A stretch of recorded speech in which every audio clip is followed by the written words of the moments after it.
once there's blood in the water and a shark knows what it's like to taste human flesh, the sharks keep coming back. For decades, he's been the man in the room, there when major decisions were made. We had to get this problem out of the way. And in the thick of it, during one of the most tumultuous times in US history. They were handing me their guns and saying, you need to defend your family. In Trump's ear. He just ripped into me and ripped into Australia.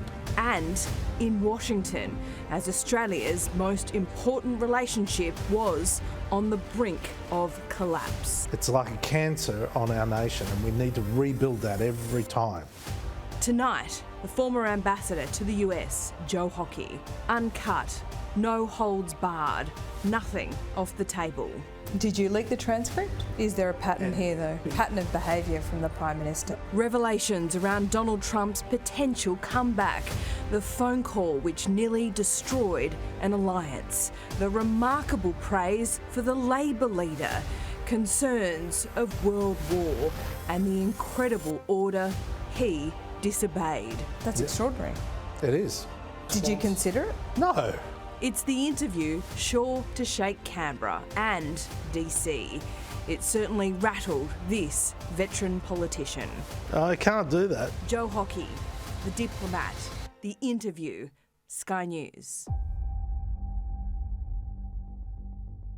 We're talking today at a time where the world is changing. Allegiances are shifting, and you were ambassador when the US-Australian relationship almost fell apart. Is that fair? Well, it was certainly under a lot of pressure. I mean, no one could really anticipate what was going to happen when Donald Trump became President of the United States.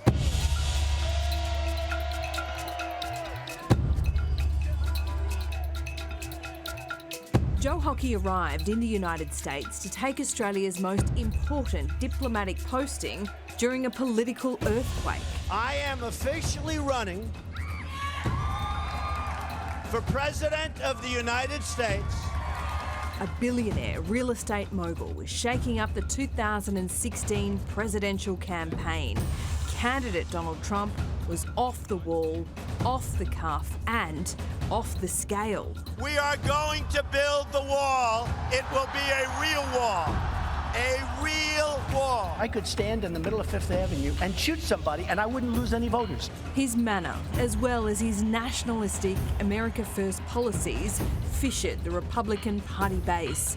Yet he destroyed his highly fancied rivals. We will make America great again. Despite winning his party's nomination, he was written off by almost every expert.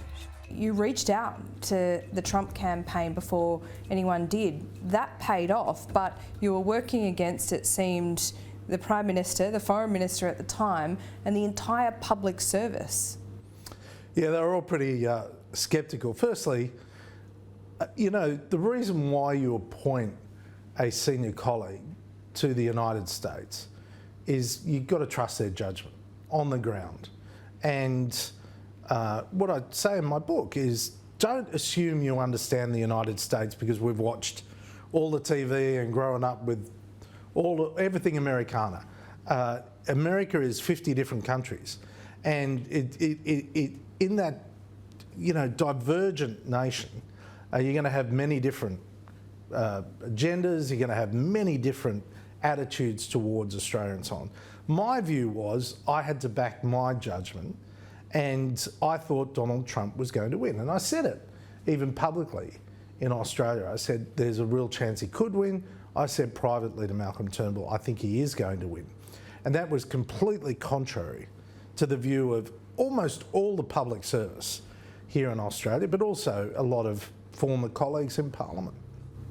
How can you do your job when you don't have their trust, though? Well, I don't know that it's so much trust. It's just, I think there is that we can all fall into the very dangerous situation of believing everything we read in the media. Now, that's of course not your show, Laura, but you know, people just start to believe groupthink, and you know, even in the embassy they did. And what I did was I said to our team, I want you to drive hundreds of miles outside of Washington, DC, and have a look at what's happening out there. I want you to go to the swing states, to the swing counties, have a look, talk to people. And when they came back, there was a complete sea change in the attitude in the embassy, because they'd gone out and they looked around Washington, DC or New York or San Francisco, wherever it might be, and they saw Hillary Clinton signs everywhere. And when they went out to where Middle America is, they discovered a whole different attitude. Every other country wrote off Donald Trump potentially winning the election. We didn't, and we won. You didn't send one cable with your name on it when you were ambassador. Why not? Well, that's a great question. Ambassadors are famous for writing cables that go far and wide in the public service. My view was, if I expressed deep opinions and they went widely in the public service, I might end up reading about them in the media. So I didn't sign a cable for 4 years, and deliberately. And in fact, my British counterpart made the mistake of putting into a cable what he really thought about the Trump administration, and they were leaked. Only 5 people had access to those cables back in London, and they were leaked to the media, and he lost his job, and it caused a major rift in the relationship between the UK and Donald Trump's administration. President Trump defied orthodoxy, and he was defined by disorder. How do you see It was that? extraordinary, because none of them had ever worked in a White House, or even in most of them had never worked in any administration. So they didn't know how any administration would function, let alone a White House. Because bear in mind, the traditional Bush Republicans that had previously worked in the White House had written letters against Donald Trump's nomination for the Republican Party primary, and as a result, Trump just cut them off. So there were no Republicans there with any experience. Of course, there were no Democrats. So it was a whole new team. And the first time I walked into the White House after Donald Trump was elected, I mean, it was just extraordinary. I mean, there were just people meandering along the corridors like a county sheriff from Iowa, or there was pastors and ministers and people just wandering in and out. Security just ignored what people were doing. I mean, I expected to see pet pig run along the corridor next to the Oval Office. It was an extraordinary scene. This tectonic shift presented a difficult landscape for diplomacy. Nothing was now certain, not even our century-old US alliance. He's not particularly a student of history. He is someone that lives events and then shapes his own views on the events that he's lived rather than what he's learnt. And so he had no regard for any historical relationships, be it, the Brits went there and said, we have a special relationship, a term created under Winston Churchill, and Donald Trump said, I don't really care about that relationship, we saved you in World War II. Or, Germany and France, well, we had to beat you in World War II. Or France, we saved you in World War II, or et cetera, et cetera. I mean, it just goes on and on and on. And so he only had a regard for people that he'd previously dealt with in business. Just 1 week into Trump's presidency, a major test of the strength of our ties. A terse phone call between the President and the then Prime Minister Malcolm Turnbull regarding a deal for the US to accept Australian immigrants. Trump's predecessors signed it, Trump detested it. Malcolm Turnbull rang me and he was quite shaken, and pretty understandably, because he'd just been chewed out by the new President of the United States. And we thought we had a deal with the office, which was the office of President Obama, and yet President Trump had a different view about the deal. I mean, a deal involving refugees was anathema to Donald Trump. It really had to be resolved quickly. I was absolutely determined not to see this drag on and just create and define in Donald Trump's mind what Australia was all about. We had to reshape his understanding of Australia, but we had to get this problem out of the way. Did you leak the transcript? No, of course not. I didn't even have the transcript, so I don't know how I could have leaked it. But Malcolm Turnbull thought you did. Yeah, it was an absurd proposition, and I think it was just, a moment of emotion.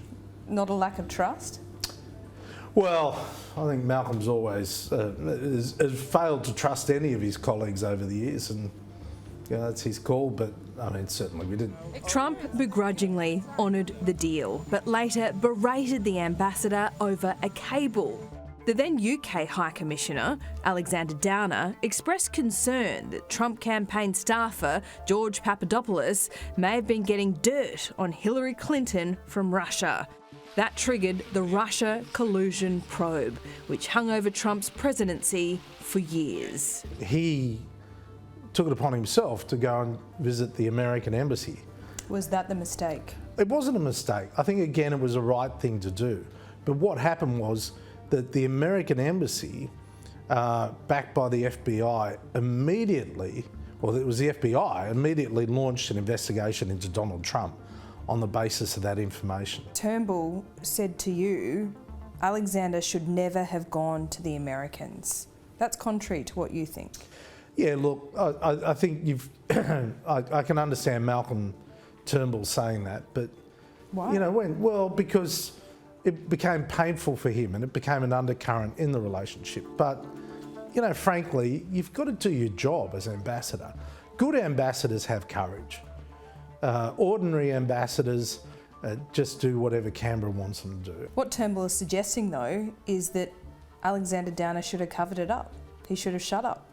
Well, that's for Malcolm to discuss. But from my perspective, you've got to do what's right.